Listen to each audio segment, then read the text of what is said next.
And get on your bike. The summer cycling campaign launched at the coast with a rousing sea shanty. The woman who found fame for the music in the classic children's TV programme Bagpuss has written a special song to encourage people to ditch their cars and get on their bikes. Sandra Kerr is heading up the big Northumberland gear change campaign, which launched today. As Sharuna Saga's been finding out, the idea is to inspire the public to use environmentally friendly modes of transport as we return to life out of lockdown. Sandra Kerr is a local folk legend who wrote the Bagpuss theme tune. But she spent the past year cycling more than songwriting after signing up to a county-wide campaign to adopt sustainable ways of moving around. My partner and I, David, went out on our electric bikes a lot during lockdown around where we live in Warkworth, Northumberland, and discovered so much. You know, we live in the most extraordinary county. So it's about, yes, get on your bike or walk, get your boots on, but get out there.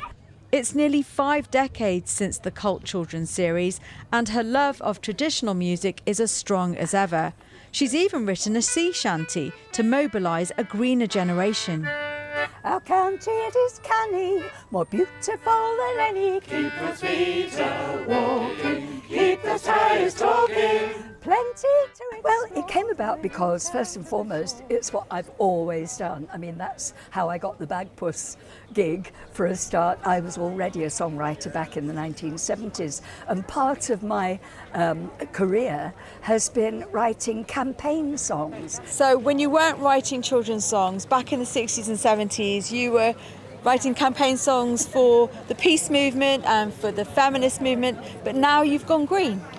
Well, yes, let's all go green. That seems to be a good idea.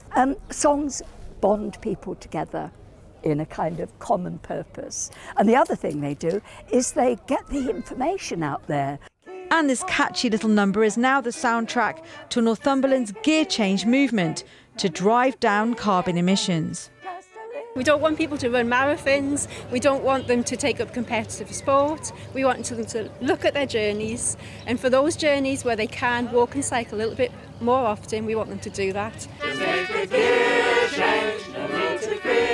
Now, did you know that a third of all journeys made in Northumberland are less than 2.5 miles long? That's according to the County Council. Now, 2.5 miles, that's just a gentle cycle or a lovely coastal walk. And by swapping your car for your feet, well, you're not only helping yourself, but you're helping the environment. Sharuna Saga, BBC Look North, Amble in Northumberland.